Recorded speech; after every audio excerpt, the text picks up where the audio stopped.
Bom dia! Começa agora mais uma edição do Bom Dia Baixada. Hoje é quarta-feira, 16 de maio e vamos juntos até às 9 horas da manhã. Participam do programa nesta quarta-feira o secretário adjunto de Desenvolvimento Urbano de Santos, Glaucus Farinello. Glaucus, seja muito bem-vindo ao nosso programa novamente. Muito bom dia. Bom dia a todos. Acho que é sempre um privilégio e a oportunidade de estar aqui podendo conversar um pouquinho sobre as ações do governo. Sem dúvida, esclarecendo a população de obras, muitas vezes que elas não veem que estão sendo feitas, né? Com certeza. E também o diretor de projetos da Secretaria de Projetos Especiais de São Vicente, Rodrigo Rosário. Rodrigo, seja muito bem-vindo ao nosso programa. Muito bom dia. Muito obrigado. Bom dia, Nathalie. Bom dia, Glauco. Bom dia, telespectador que está aqui no programa. Bom dia, Baixada. É importante essa oportunidade para falarmos dos planos de governo e projetos da cidade de São Vicente. Sem dúvida nenhuma. E a partir de agora, você também é nosso convidado, pode participar pelo WhatsApp, que é o 13 98877 9496, pela nossa fanpage, onde transmitimos o programa simultaneamente ao vivo, pelo nosso Instagram e pelo nosso Twitter. Rodrigo, a expectativa é que daqui até o fim do ano a Prefeitura asfalte 60 corredores viários que nunca conheceram ou viram massa asfáltica. Esse prazo vai ser cumprido e quais regiões vão ser contempladas? Então, Nathalie, hoje a cidade de São Vicente, ela já está fazendo esses projetos, já está elaborando e já está executando também grande pavimentação no município, tanto na área insular quanto na área continental. Hoje a gente tem buscado recursos para estar executando todas elas e esperamos que, claramente, até o final do ano, possamos estar já com uma grande quantidade de vias pavimentadas. É importante a gente firmar isso, porque o município ele quer saber se na rua dele, que não tem asfalto, Sim, vai estar com asfalto, vai ter maior infraestrutura, vai ter maior bem-estar para ele. Então, é importante a gente frisar isso, que a Prefeitura tem se comprometido com isso e que até o final do ano a gente vai ter uma grande quantidade de ruas pavimentadas. Os recursos vêm do governo do estado? Sim, vem através de convênios, né? Hoje a gente tem convênios com o DAD, a gente tem convênios com a AGEM e recursos claramente buscados ao Estado municipal, ao Estado e da Desenvolve SP. O asfaltamento da cidade de São Vicente, a pavimentação das ruas, de uma maneira geral, é talvez o maior desafio hoje da administração? Claramente, né? Porque a população ela quer saber, hoje a maior preocupação tem buraco na minha rua. Se tem buraco na minha rua, como eu resolvo isso? Então, assim, a Prefeitura sabe disso, sabe que o maior foco é buscar recursos para pavimentação e a Prefeitura e o prefeito Pedro Gouveia, ele não se exime disso e ele tem buscado esse pleito para o munícipe se sentir bem, se sentir tranquilo nos próximos anos. Glaucus, em Santos, um dos grandes desafios está certamente na Zona Noroeste, onde toda vez que chove, moradores convivem há anos com as enchentes, com os alagamentos. Naquela região estão sendo feitas obras. Essas obras, que incluem também obras da entrada da cidade, que tem participação do Estado, do município e da federação, essas obras, elas sanam o problema? Acho que você colocou muito bem, são problemas que não são atuais, são problemas que estão aí há décadas, né? Desde a sua urbanização, a Zona Oeste sofre com as questões de alagamento em função da urbanização que está abaixo do nível da maré. O governo vem tentado enfrentar esse problema de muito positiva, com a busca de recursos. São obras que desde 2013 a gente vem já executando. A gente sabe que você não corrige um problema de 40 anos em 5, em 4, não, então a gente está realmente buscando. Nós temos hoje um convênio assinado do Pacto Mobilidade, que envolve a entrada da cidade, envolve o novo acesso pelo São Manuel, a ponte que vai eliminar o semáforo na entrada da cidade. E essas obras, que são 300 milhões de reais, elas contemplam uma série de intervenções também de drenagem. Que então, muitas vezes as pessoas não veem, né, que não veem, né? Isso é importante falar. Acho que quem está na Zona Oeste acaba percebendo mais. Quem mora aqui na Zona Leste, outras regiões que não estão passando pela Nossa Senhora de Fátima, pela Joaquim de Melo, que não estão vendo a transformação que a região está passando, muitas vezes não se dá conta e fala, mas começou a obra dentro da cidade? Começou, porque é um pacote, é um conjunto aí de 20, 30 quilômetros de vias que estão sendo pavimentadas, que estão sendo realizadas microdrenagens, calçadas, ciclovias e drenagem Também. A Nossa Senhora de Fátima agora vai entrar numa nova etapa, que é a nova fase da entrada da cidade, que vai realmente fazer uma grande intervenção de drenagem no trecho, que é onde mais sofre com os alagamentos, que é o trecho ali próximo a Ana Santos e próximo a Martins Fontes. O bairro do Saboó também todo no pacote com melhorias de drenagem, de calçamento, de pavimentação.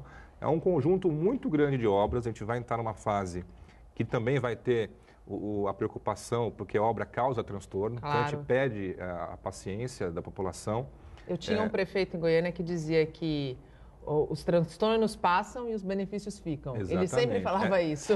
O transtorno é provisório, né? O benefício Quando falava é permanente. de obra, ele sempre pedia para a população, gente, os transtornos passam, mas os benefícios ficam. Existe uma equipe específica cuidando dessa obra. Eu acompanho pela minha secretaria, mas existe um grupo dedicado a isso. O arquiteto Wagner Ramos, que está à frente do projeto, vem se dedicado incansavelmente em ir até a comunidade, audiência pública, explicar o passo a passo, porque realmente são obras que muitas vezes a gente entende o anseio, né? São sofridos todo ano, a cada chuva, volta à tona a discussão, e a gente entende realmente a dificuldade dos moradores que vivem ali. Isso tem tudo a ver, claro, com mobilidade, né? Quando a gente fala de alagamento, quando a gente fala de problema de asfalto, tem tudo a ver com a questão da mobilidade. Essas obras todas somam quase 2 bilhões de reais para a ampliação da mobilidade em Santos. Além da obra da entrada da cidade, nesse valor já está incluso também a segunda fase do VLT? Sim.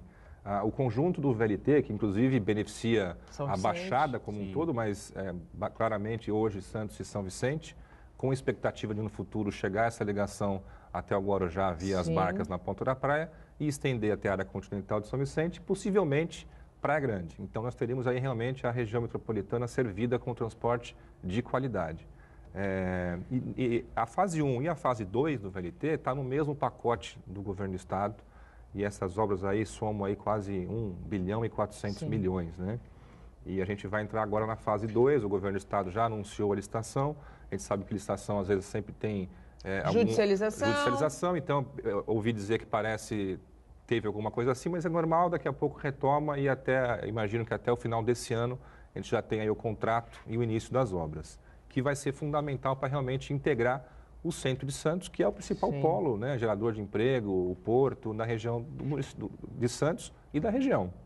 Então é uma obra muito importante, ela vai requalificar todo o percurso por onde passa o VLT, e é um sonho nosso, que é você resgatar, repovoar o centro, levar de novo vida para aquela região, que é uma região que a gente tem todo um carinho especial. E que hoje está degradada, a gente sempre fala isso. Tem todo o nosso patrimônio histórico e nós precisamos realmente reverter esses processos de esvaziamento, e o VLT acho que é o grande indutor desse processo. Você acredita que com o VLT o passo mais importante seja dado para que haja interesse tanto da construção civil quanto da pessoa comum de voltar a morar no centro, voltar a habitar aquela região? O VLT ele é um start, né? Ele dá um pontapé, mas e esses estudos eles acabam chegando em outras leis. Então, por exemplo, o próprio plano diretor que está na Câmara, ele já coloca algumas ações e norteadores dessa necessidade de você repovoar o centro, povoar com diversidade, com vitalidade.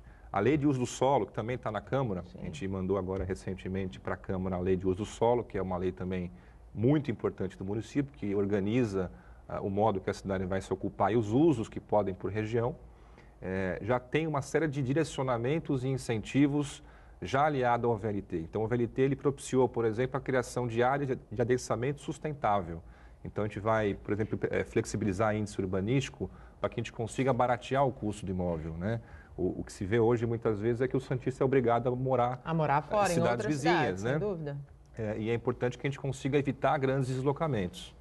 Então, a lei de uso do solo é recheada aí de incentivos para habitação de mercado popular, interesse social e todo com esse aspecto de tentar repovoar o centro. Nós vamos voltar a falar da lei de uso e ocupação do solo no próximo bloco, porque, de fato, a população que está nos assistindo precisa compreender o que é essa lei, qual a importância dela, para que Santos não se esvazie, né? Hoje a gente fala da necessidade de povoar o centro de Santos, mas quando a gente vive a realidade de Santos, a gente vê que muita gente está saindo de várias regiões da cidade e indo para outros municípios. Pelo alto custo do imóvel. Pelo alto custo do imóvel, exatamente. O VLT em São Vicente, ele tem trazido e tem atendido a demanda da maneira que o munícipe que lá vive precisa? Olha, hoje a gente tem um carregamento desde a estação Barreiros, né, em São Vicente, que faz a interligação com Santos. A pretensão tanto do prefeito quanto da população é que chegue até a área continental, onde tem a estação Samaritá.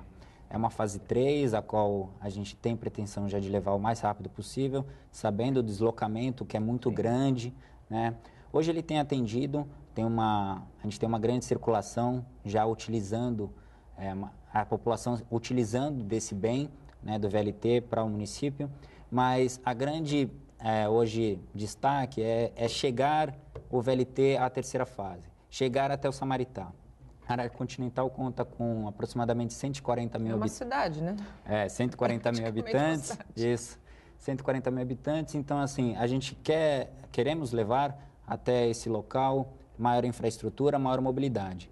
Então, estamos agora com um projeto ao qual o governador Márcio França veio até o local, falando sobre a questão da ponte, que era um dos problemas para chegarmos até lá. Não vai precisar ser demolida, né? Não, então, ela vai ser ampliada. E com relação a isso, a gente queremos agora, em um determinado tempo, chegarmos com o VLT até o local. Glaucus, a revitalização da Vila Nova também está contemplada dentro dessa segunda fase do VLT? A Vila Nova, para quem não sabe, é o bairro que abriga o mercado municipal e nós vamos ter uma estação na frente do mercado municipal e nessa negociação com o próprio MTU, para desenvolver e aprovação do projeto junto ao Condepasa e os órgãos internos, foi uma grande discussão. E o projeto hoje já licitado, ele contempla uma primeira revitalização. Então, toda aquela frente do mercado municipal vai abrigar uma grande praça com a estação na parte central. Então, a gente entende que o VLT ele vai ser realmente um grande indutor e ele desencadeia uma série de outros projetos que o município tem em paralelo. Então, para onde o VLT vai passar, o município está pensando como que o VLT ele pode realmente transformar. E, em função disso, a gente desenvolve projetos. Não é simplesmente um corredor, né? Exatamente. De trem. Então, outro que a gente pode citar, a Rua República Portuguesa, né? O VLT passa ali do lado. Temos um projeto muito interessante de requalificar, de dar uma cara mesmo de uma rua de Portugal, restabelecer o mosaico português nas calçadas, fazer uma parceria nas fachadas. Então, isso acontece em todo o percurso, né? Então, o VLT realmente é uma realidade hoje e em poucos anos aqui a gente vai ver realmente que ele vai transformar a cara do centro de Santos. As parcerias público-privadas, quando a gente fala de revitalização, quando a gente fala dessa questão de repovoamento, elas podem ser usadas como ferramentas, Glauco? Sim, eu acho que nós inclusive fizemos algumas iniciativas e parcerias, inclusive para a requalificação de espaço urbano ali no Paquetá, de pavimentação de rua com auxílio de empresas, né? E ela pode ser ampliada, né? Nós temos aí programas de menor porte, como Adote uma Praça, está se discutindo hoje no grupo do centro, existe um grupo de trabalho que envolve inclusive os comerciantes, a possibilidade não só de você adotar uma praça, mas que pequenos comerciantes possam adotar pequenos espaços, um vaso que seja, um vaso na calçada, né? Por que não aquele comerciante poder cuidar e tratar? A ideia é de se apropriar também da cidade, né? É importante que o munícipe, de modo geral, não só o morador, mas o comerciante, quem trabalha, tenha esse carinho, esse cuidado pela cidade. A gente viaja para fora, às vezes a gente vê que tudo é tudo muito bem cuidado, as pessoas têm aquela relação que o público é dele, né? A calçada, a sarjeta, aquela questão de varrer a sarjeta, de varrer a calçada. Com os anos isso foi se perdendo. Então é importante você resgatar essa relação do cidadão com a via pública, porque a via pública é de todos. Sem dúvida. Em São Vicente, certamente, quando o Pedro Gouveia assumiu, a situação era um pouco complicada, eu não vou dizer um pouco, mas bastante complicada, quando a gente fala de carinho e de cuidado, né? Quando eu entrevistei o Pedro pela primeira vez, ele disse que o desafio era resgatar o carinho e o cuidado do vicentino pela cidade. Hoje, com as obras que estão acontecendo na cidade, com os desafios que precisam ser vencidos, você acredita que quem mora em São Vicente já tem mais carinho pelo espaço que vive? Certamente que sim, até porque foi uma das tratativas que a gente tem trabalhando corriqueiramente, isso, trazer para o munícipe, trazer para o vicentino a expectativa e o orgulho de ser vicentino. Então, assim, as obras de pavimentação que estão acontecendo, as outras obras que estão já em execução ou que projetos que estamos buscando recurso, é para justamente trazer essa identidade para o munícipe. É falar, ó, São Vicente é seu, é a primeira cidade do Brasil, estamos buscando mais fontes de recurso para implementar na cidade, para que você possa ter orgulho de dizer para todos que é vicentino. Você mora em São Vicente. Então, essa é assim como o slogan dele, né? São Vicente, eu te quero bem. Sim. E assim, queremos mostrar para todo munícipe que queremos bem a nossa cidade e estamos trabalhando para isso. A questão da iluminação em São Vicente. Um outro investimento foi anunciado recentemente. A orla da praia, ela vai ser contemplada? Sim, claro. Até já trocamos agora uma iluminação da ciclovia, né? Quem passa por lá agora à noite se sente muito mais seguro com relação a isso. Né? Trocamos a iluminação de vapor de sódio por iluminação de LED.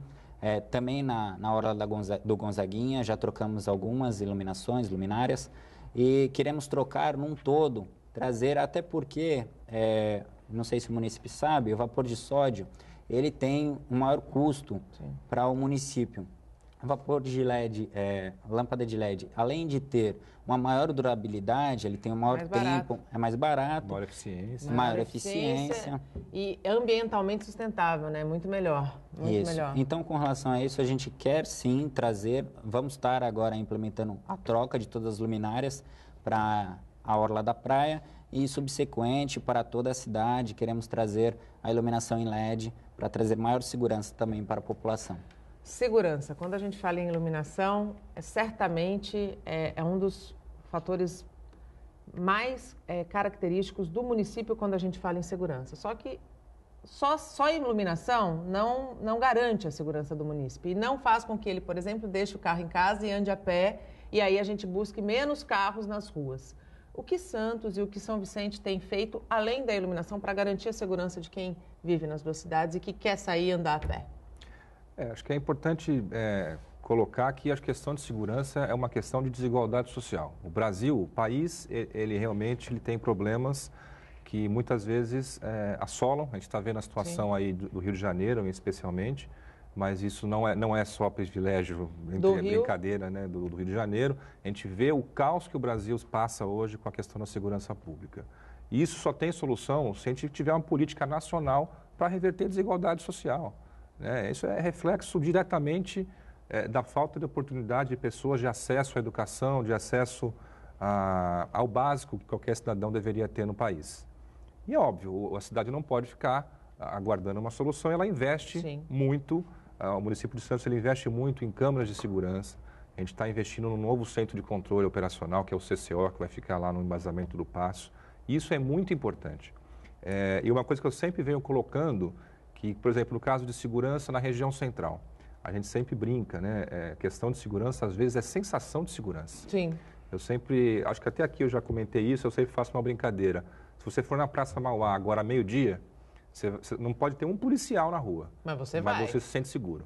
Vai à noite. Se você for à noite, mesmo com a guarda municipal na porta do Paço, você se sente inseguro. Sim. Então, acho que a principal ferramenta para você reverter e combater a insegurança é a questão de você dar vitalidade para a cidade, né? Você povoar os locais, dar qualidade urbana, então isso é fundamental. O resto são ações que elas são enxuga-gelo, né? Então, óbvio, a Santos tem investimentos na Guarda Municipal, investe em câmara de monitoramento, investe.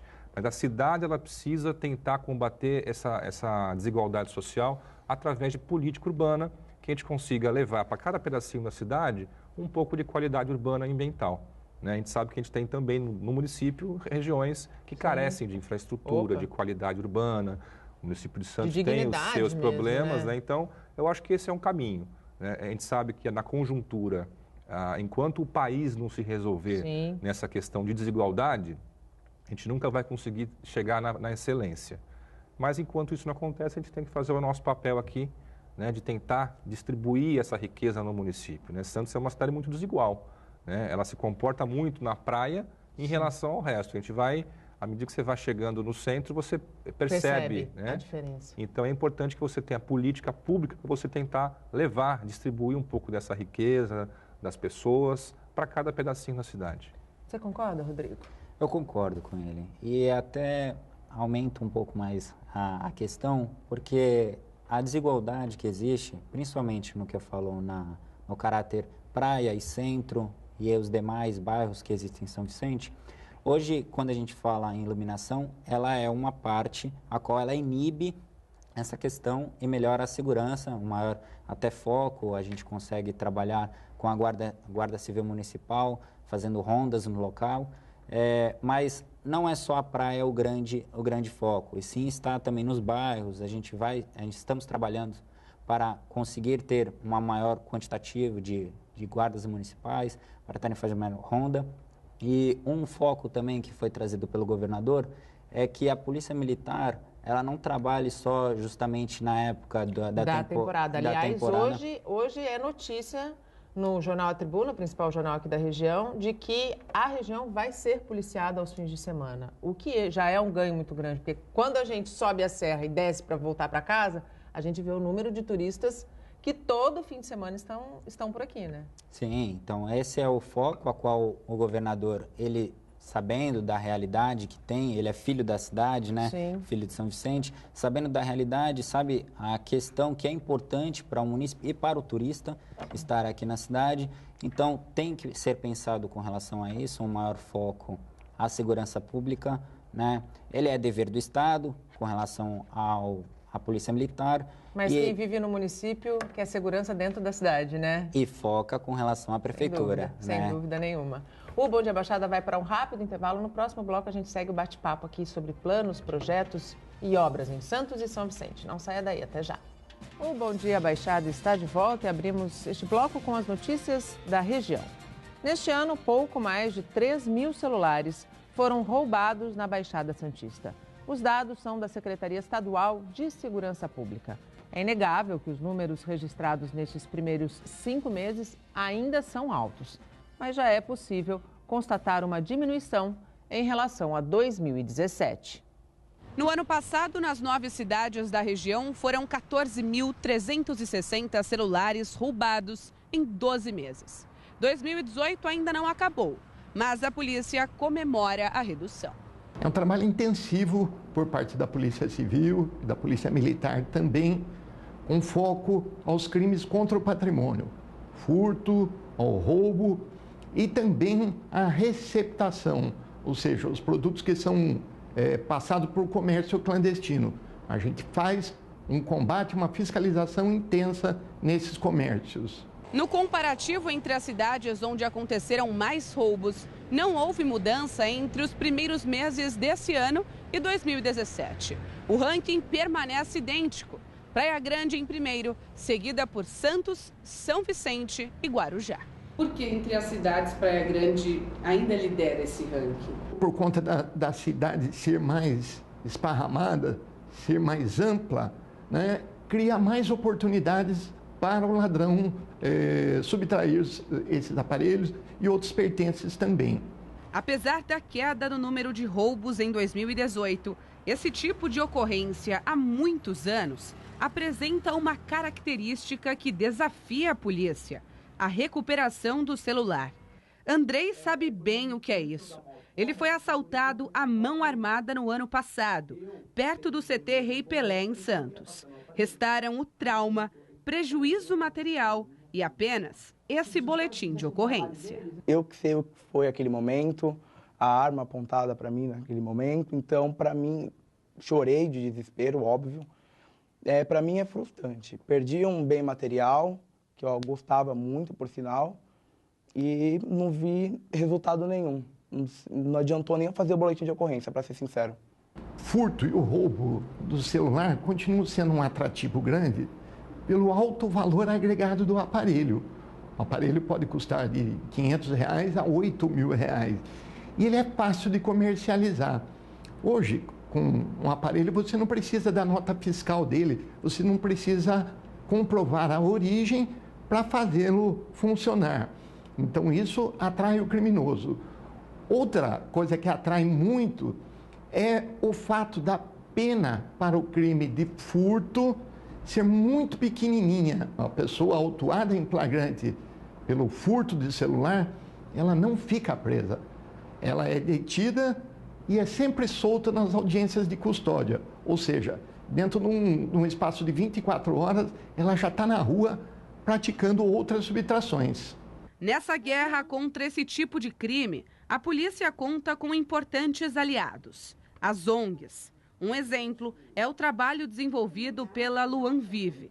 A organização não governamental foi fundada por Paulo Oshiro, que perdeu o filho de 16 anos durante roubo de um celular em Santos, em 2015. Além das vertentes de outras vertentes que o projeto tem, a principal é essa campanha de combate à receptação, né? A campanha Receptação é Crime, que consiste em sensibilizar, né, em conscientizar as pessoas através de palestras, de bate-papo, nas escolas ou qualquer outra instituição, falando sobre a receptação e as suas consequências. A meta é dar exemplo para formar cidadãos de bem. A gente explica, né, para as crianças, a recepção é bem bacana, né, porque algumas já conhecem o projeto. Então, quando a gente chega para falar, é um bate-papo, a gente tem um gibi que foi feito justamente para essas crianças terem uma ideia maior, para discutir com os amigos, para conversar. Tem algumas atividades também no gibi, como Caça-Letra, que explica direitinho o que é receptação. Então, a gente fala, né, que por trás de uma vantagem financeira, a gente comprando alguma coisa roubada, a gente pode ter colaborado, contribuído para que um crime ocorresse, né? Como foi o caso do Luan. Por trás de uma vantagem financeira, sempre alguém paga a conta. E dessa vez foi o Luan, que pagou com a vida para que alguém comprasse um celular mais barato. Paga a conta e a conta é alta. O trabalho da polícia é muito difícil, mas com as mãos, por exemplo, de ONGs como a do Luan Vive, onde o Paulo Oshiro fez da dor, transformou a dor em amor, certamente a missão que a ONG tem, que ele disse, abre aspas, formar cidadãos de bem, certamente vai ser atingida. E voltamos com os nossos convidados, participam do Bom Dia Baixada, o secretário adjunto de Desenvolvimento Urbano de Santos, Glaucus Farinello, e o diretor de projetos da Secretaria de Projetos Especiais de São Vicente, Rodrigo Rosário. Pelo nosso WhatsApp, você pode participar, é o 13988779496. Tem também a nossa fanpage no Facebook, onde estamos simultaneamente ao vivo, o nosso Instagram e o nosso Twitter. Glaucus, em breve, a revisão do uso e ocupação de solo será apreciada pela Câmara de Vereadores. A gente falou um pouquinho rapidamente no primeiro bloco. Quais são os principais pontos da luz que o cidadão que mora em Santos precisa conhecer para entender a importância dessa revisão? Acho que a grande intenção da proposta de revisão é combater tudo isso que a gente conversou aqui, que é o esvaziamento da região central, e não só do centro, mas essa fuga que muitas vezes o santista que trabalha aqui ou que nasceu aqui se vê obrigado a ter que ir para cidades vizinhas, porque o alto custo do imóvel impede ele de realmente efetivar uma compra. Então, a gente sabe que em Santos existe um alto custo do terreno, a questão do solo, que o solo de Santos é o segundo pior do mundo, que isso encarece as fundações. E agora, recentemente, nos últimos anos, surgiu a imposição de altura de gabarito dos prédios, imposta pela aeronáutica, em função do aeroporto do Guarujá, que cria realmente um grande impacto aqui na nossa ilha. São Vicente, felizmente, não é impactada, mas Santos realmente é muito impactada com esse limite de gabarito. Então, só para as pessoas em casa terem uma ideia, na região central, o limite máximo para você fazer um prédio hoje é 45 metros. O que isso quer dizer? É um prédio de 12 andares. 12 andares. Né? Então, se hoje nós temos a construção civil fazendo prédios de 20, 25, 30 andares, e mesmo assim dividindo todos esses custos com muitos mais moradores, o preço do imóvel ainda é alto. Ainda é alto. Pensa com 12. Imagina se você tiver que dividir. Né? E isso reflete não só na compra do apartamento, como também depois na manutenção do condomínio. Claro, né? Quanto menos apartamento, maior é o custo do condomínio. Então, para reverter um pouco dessas perdas, nós tivemos que rever alguns índices urbanísticos. Então, por exemplo, a taxa de ocupação no município de Santos, ela é basicamente para algumas torres 40%. Eu vou dar um exemplo, porque para cada pedacinho tem muitas variáveis, então, para que a gente consiga entender. Então, se você fizer um prédio com 20 pavimentos, e só pode usar 40 metros quadrados num terreno de 1.000, você vai ter 8.000 metros quadrados de área construída. Sim. Dá um prédio de 20 andares, 60 metros de altura. Agora você corta para 45, você está falando que você está perdendo 5 pavimentos de apartamento. Sim. É redução de 25% de produto final, né, de revenda. Então, para isso, a gente está ajustando alguns índices, mas que não nada muito abrupto. Então, por exemplo, a taxa de ocupação passa de 40% para 50%. 10%. Ninguém está passando de 8% para 80%, é 40% para 50%. E com isso, com essa correção, por exemplo, você já aproxima, mesmo num prédio mais baixo, da área de potencial construtivo que você tem hoje. Essa taxa de 40% para 50%, ela ao longo dos anos, ela pode aumentar gradualmente ou não? Ela pode voltar a ser 40%, né? E a cidade ela é dinâmica, a gente tem que entender os desafios do momento. Se lá na frente essa portaria da aeronáutica mudar, a gente pode rever a lei também. Acho que é fundamental que a gente tenha esse monitoramento constante, porque a gente tem que entender o momento que a cidade vive. Fora isso, a lei ela passa a ter uma série de incentivos justamente para tentar prover habitação de mercado popular e de interesse social. Interesse social... Isso afeta diretamente as pessoas que vivem hoje, por exemplo, em cortiços no centro da cidade. Com certeza, porque a gente está implantando um coeficiente básico. O coeficiente básico é uma linha de corte que até aquele ponto os empreendimentos não pagam para construir. Acima desse limite, você tem que pagar pela compra do potencial a mais. Agora, essa compra ela vai totalmente destinada para o fundo da habitação e para o fundo do desenvolvimento urbano.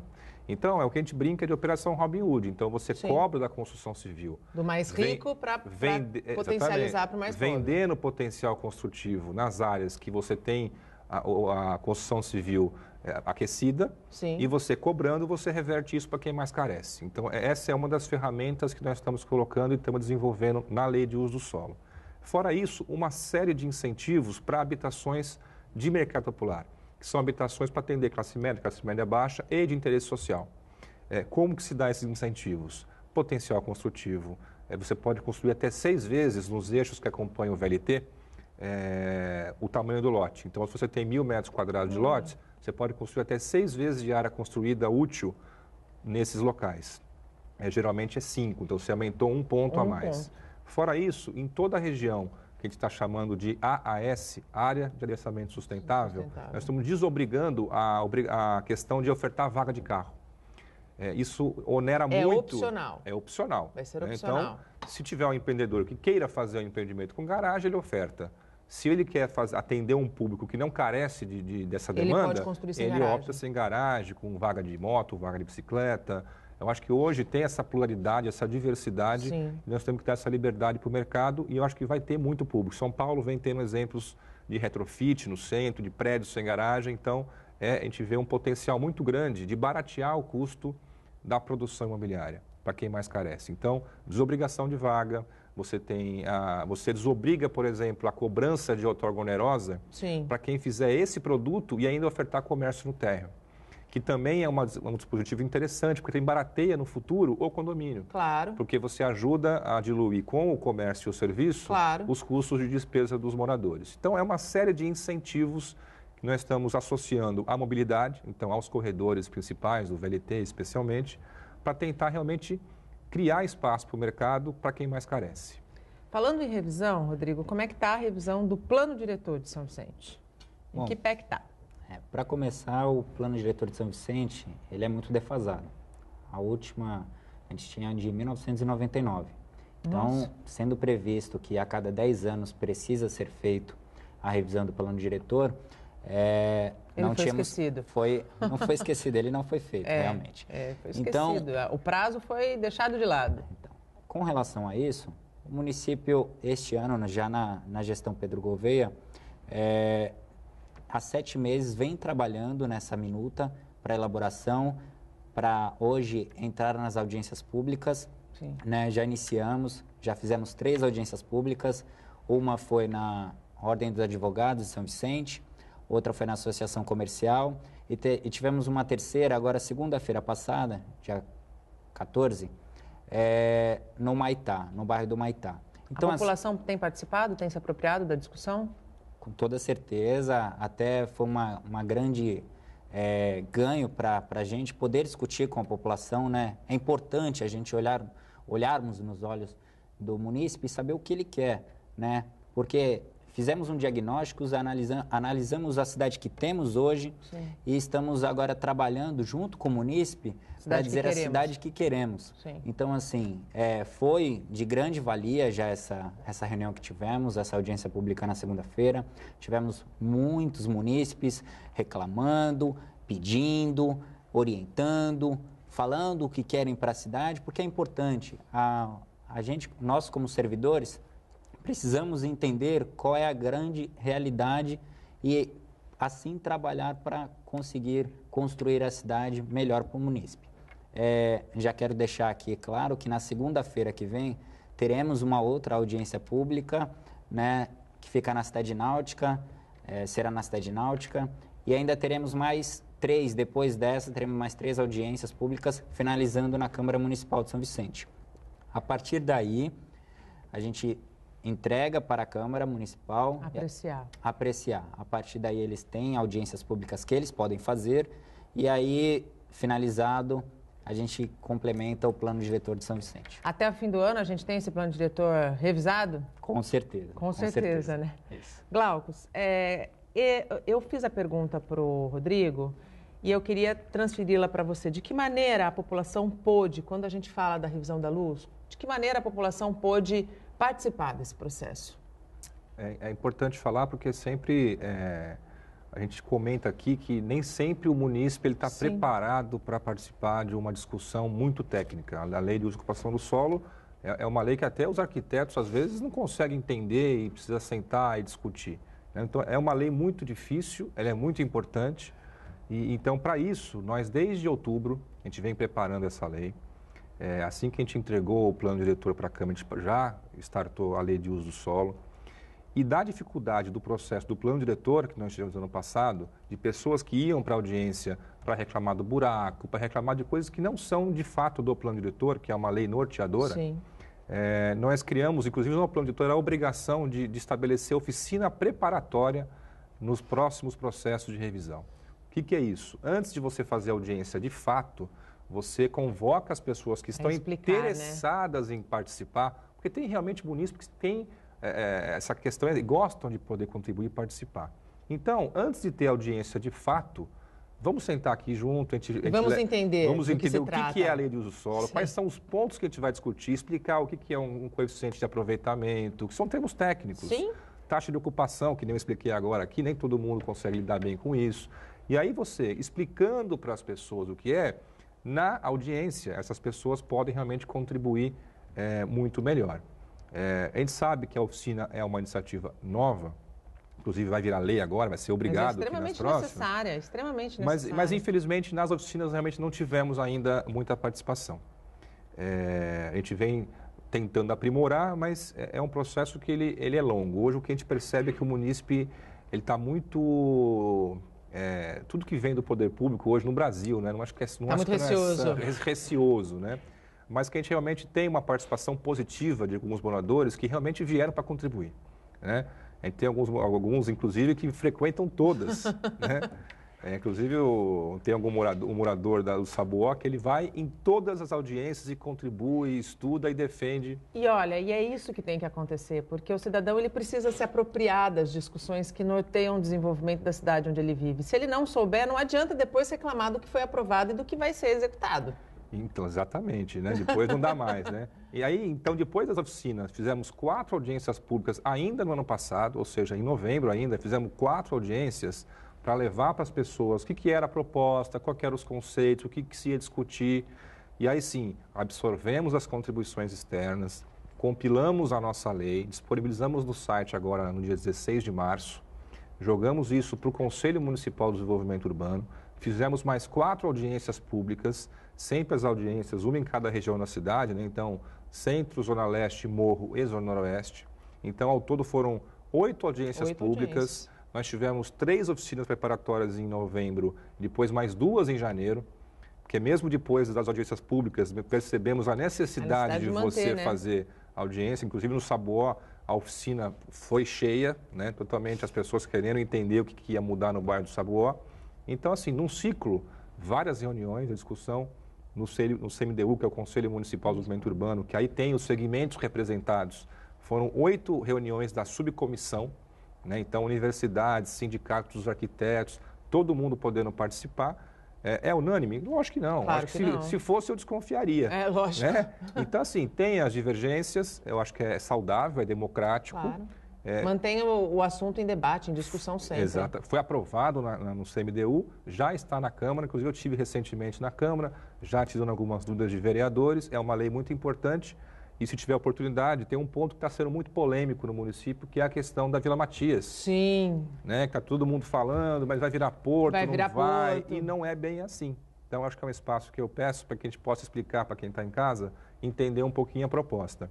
O bairro da Vila Matias, ele inicia ali no Porto, junto à Perimetral, na Manuel Torinho, e vai até a Valdemar Leão, que é a Rua do Túnel, ali, né, da Santa Casa. Então, ele é um bairro muito extenso que cruza praticamente todo o nosso caminho da praia em relação ao centro. E o que se vem ventilando na mídia, na rede social, é que a Vila Matias inteira vai virar zona portuária. E não é verdade. Vai acabar, né? E não é verdade. O que acontece é que aqueles imóveis que fazem frente para a perimetral, que hoje já tem uso portuário, nós estamos criando regramentos específicos através de um dispositivo novo, que é a faixa de amortecimento, que permitam que eles consigam ter a continuidade do seu estabelecimento, grandes armazéns que estão lá há muitos anos, mas com os cuidados para tentar mitigar os impactos no resto da cidade. Na verdade, não se está fazendo nada do que já não exista. Ali já existe atividade né, ligada à logística, prática de caminhões, e nós queremos regrar isso, né? Porque hoje realmente o caminhão ele entra ali, entra no bairro, passa em frente ao mercado. E causa um estremecimento numa relação porto-cidade que já não é tão saudável, né? Exatamente. É uma relação difícil, mas a gente não pode ignorar. O porto é importante para o município. Muito. Então, deixo claro aqui que quem tiver mais dúvidas, que procure a gente lá. É apenas os imóveis que têm acesso direto à perimetral, ao porto, tem vocação para porto. E que a gente está criando os dispositivos para tentar minimizar os impactos no resto da cidade. O Bom Dia Baixada vai para mais um rápido intervalo, a gente volta em menos de 3 minutos. Não saia daí, até já. Estamos de volta e chegamos ao último bloco do nosso programa. Participam do Bom Dia Baixada o secretário adjunto de Desenvolvimento Urbano de Santos, Glaucus Farinello, e o diretor de projetos da Secretaria de Projetos Especiais de São Vicente, Rodrigo Rosário. Ainda dá tempo de você participar do nosso programa pelo nosso WhatsApp, pela nossa fanpage no Facebook, pelo nosso Instagram e pelo nosso Twitter. Rodrigo, a última vez que o secretário de Projetos Especiais Adão esteve aqui, ele me disse que a Secretaria SEPS estava formulando um dossiê de projetos para entregar para o governador Márcio França. Esse dossiê foi entregue? Que obras ele contempla? Não foi entregue, a gente tem entregado vários projetos, até não só na esfera estadual, como na esfera federal, para captar recursos para o município. Eles tratam de infraestrutura, de saneamento, mobilidade urbana. Então, todos esses projetos já foram entregues ao governador, ele já tem ciência, né, da grande maioria dos projetos e, claramente, agora a gente precisa captar esses recursos, né? Uma das pessoas que tem nos ajudado bastante nesse intermédio com relação ao Estado é o deputado Caio França, né? Tem buscado recursos para trazer ao município e, assim, a gente conseguir trazer uma maior infraestrutura para a cidade de São Vicente, um maior desenvolvimento também. Um exemplo disso foi o AMI+, né? Que abriu as portas essa semana e está atendendo a população. Então, foi um grande investimento que trouxemos à cidade de São Vicente. No primeiro dia tivemos 126 atendimentos, isso é muito bom. E agora estamos atendendo, está de portas abertas. Você, morador de São Vicente, munícipe, que queira estar indo até o AMI+, fica na Presidente Wilson, é fácil acesso, né, tranquilo. E assim, é um grande equipamento para a cidade. Esse equipamento claramente, ele é regrado pelo Estado, né, mas que fica com um aporte no município. E o município de São Vicente estava deficitário um pouco com relação à saúde, ganha um grande suporte para isso. Então, para você, morador, vá até o local, conheça as instalações, seja atendido, porque é muito importante esse equipamento na cidade. Glaucus, a gente tem pouco mais de 4 minutos e eu não poderia deixar de perguntar em relação ao IPTU e ao ISS, que está planejado para ser cobrado dos terminais portuários. É um assunto polêmico, é um assunto difícil, mas que, com decisão do próprio STF, já foi transitado e julgado em definitivo, embora os terminais, no caso do IPTU, digam que ainda vão tentar recorrer ao próprio STF. As cobranças já começaram? Quanto ao IPTU, acho que é importante colocar que é uma justiça histórica, né? Acho que o IPTU é um imposto sobre o território. Sim. E o município realmente ele carece de ter esse recurso para poder reverter isso em prol da comunidade. É óbvio que o porto ele contribui muito com o desenvolvimento do município, a arrecadação de ISS ela é significativa no bolo do município Sim. de Santos, mas a gente tem que entender que a maior parte do recurso arrecadado vai para o Estado, para a União, não fica aqui, né? O recurso ele vai embora, para você voltar você tem que fazer uma peregrinação, você tem que bater na porta de deputado, em Brasília, né? E a cidade de Santos está aqui, né? O maior porto da América Latina, e nós cobramos e queremos investimentos do governo federal, do governo estadual, realmente que carecem. Tivemos agora a iniciativa do governo do estado para remodelar a entrada da cidade, junto com a prefeitura. Tem a parte do estado, tem a parte do município e tem a parte do governo federal, que eu também não tenho expectativa, a gente não tem expectativa. Zero, né? Até porque agora vai ter a eleição presidencial, não imagino que a curto prazo a gente vai ter alguma definição. Mas acho que é muito importante. A questão do ISS, o município de Santos e Guarujá já estavam cobrando uma alíquota menor do que portos, né, concorrentes e vizinhos. Equiparou-se.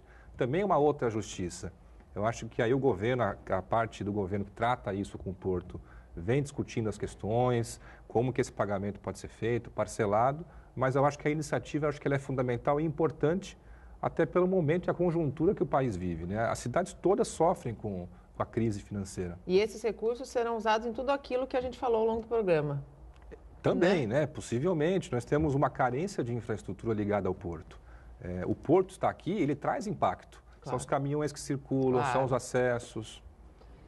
Infelizmente, nosso tempo acabou. Eu não consegui cumprir grande parte da pauta, mas acredito que falamos de pontos bastante importantes.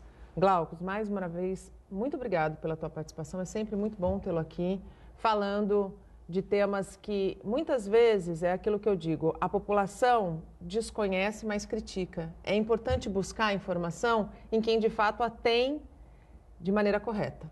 E eu que agradeço, mais uma vez, o espaço, a oportunidade. São pontos que, muitas vezes, a gente não tem condição de você esclarecer, e aqui é um canal muito importante, as pessoas realmente podem participar e entender um pouquinho das ações. Muito obrigada, boa sorte na revisão e aprovação, que a gente espera e é uma expectativa muito grande, que seja aprovado pela Câmara da Luz. Muito obrigado. Rodrigo, muito obrigado pela tua participação, pela sua estreia aqui no Bom Dia Baixada, eu te espero outras vezes aqui. Você veio hoje representando o secretário Adão Ribeiro, que por motivos de saúde não pôde participar conosco. Muito obrigado pela tua participação. Muito obrigado, Nathalie. Quero agradecer também ao Glauco. É importante que a gente estejamos aqui para falar sobre as ações do governo, ações a qual serão tomadas, executadas durante a gestão, né, para que o município ele se sinta mais próximo à Prefeitura Municipal de São Vicente. O Bom Dia Baixada fica por aqui. Você pode ficar bem informado sobre tudo o que acontece na região e no mundo acessando o Santa Portal. Não esqueça de curtir a nossa fanpage no Facebook e a nossa página no Instagram e no Twitter. Eu volto amanhã, às 8 horas da manhã.